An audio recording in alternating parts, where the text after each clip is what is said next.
So I'm Bill Combs, the wildlife man, the eagle man, they call me sometimes. I developed and started a bald eagle viewing trail in Schoharie County called the Schoharie County Eagle Trail about 4 or 5 years ago. We developed it in conjunction with New York State DEC because the bald eagle is a protected species of bird. And the way it all starts is about December, January, February, the bald eagles will start nest building.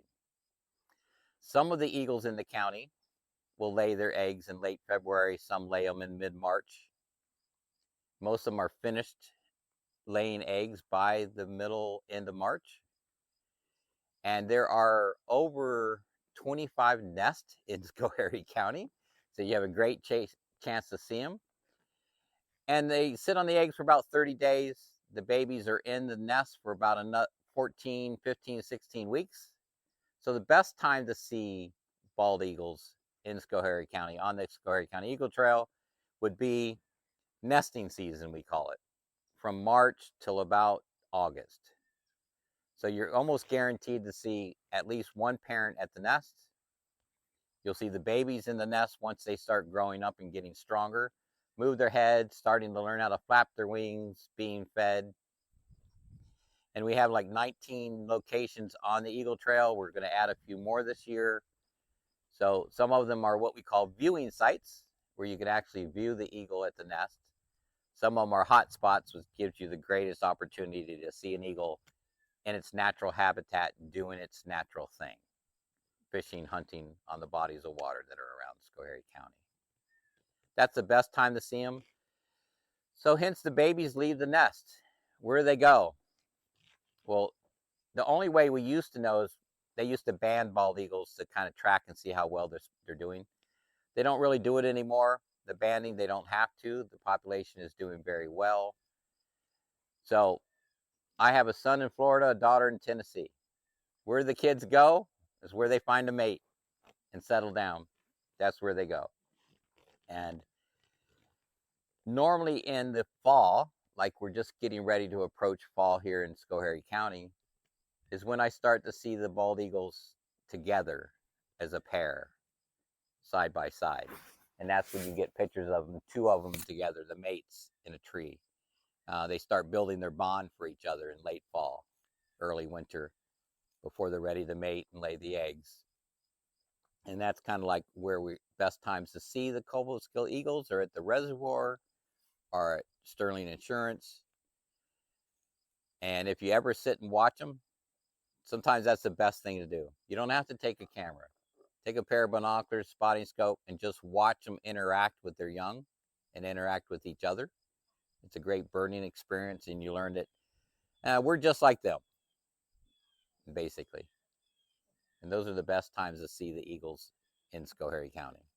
So over the time, a lot of people have asked me the story about the Cobleskill bald eagles.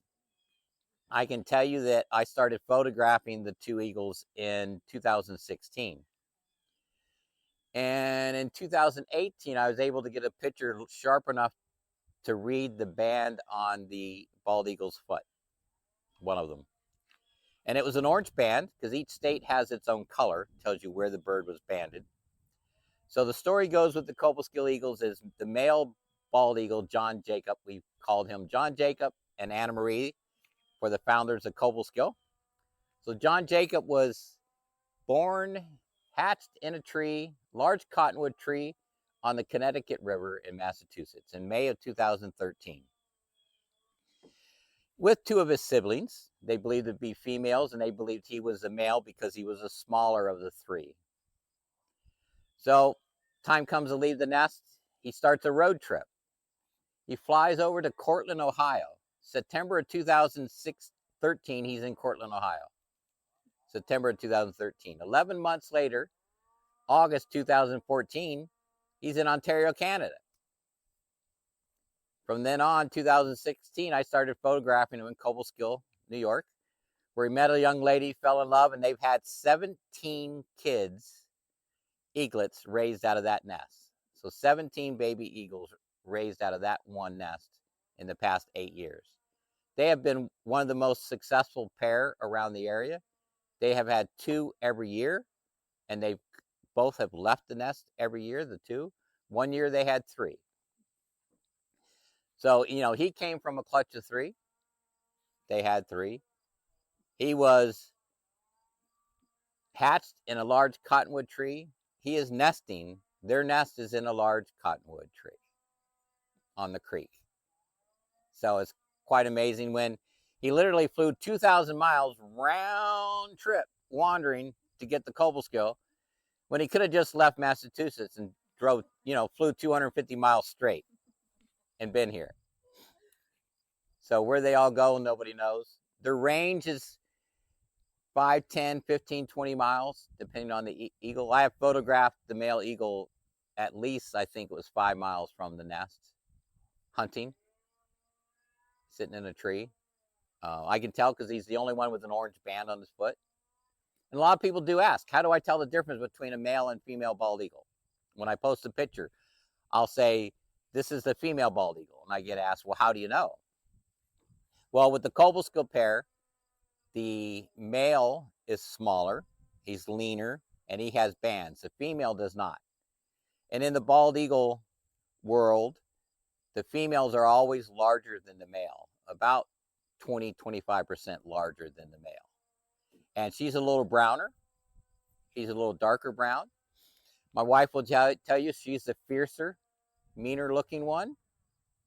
So yeah, they each have their own characteristics. And after you photograph them enough, you know just by looking at them pretty much. Now I can say, oh, that's the male, that's the female, without even seeing the bands, just from their body structure. But yeah, that's the only way to tell a difference between a male and female bald eagle is it has to be a mating pair, and you know they're a mating pair. And the larger of the 2 will be the female. And then look for the little things. Is she a lighter brown or a darker brown than the male? You know, does she have a white spot on her chest where there's white feathers? So there's different things that helps you tell the difference between a male and female bald eagle. They live to be about 20 years old, 25 years old. I think the oldest on record is 33 out of Syracuse, New York. It was banded, so they know exactly how old it was. And the only reason it passed away, it was accidentally hit by a car. And vehicle traffic is the #1 killer of bald eagles. And what it is they eat carrion, a roadkill. They'll sit on the side of the road feeding. A truck or car goes by at a high rate of speed and scares it off, and it gets hit. So if you see something on the side of the road, slow down. You never know. You might get a picture of a bald eagle. We did that yesterday. We left here yesterday, went down the road, and a bunch of birds flew up as we drove by and realized those are all eagles. And there were 7 of them. 7 eagles in the same spot. Immatures and an adult. Went back there this morning, there were 5 still there. Some of them flew around. Some of them posed perfectly for me in the morning sun. So for me, as a photographing bald eagles, to get up in the morning and go photograph 5 of them in the morning, it's a great thing.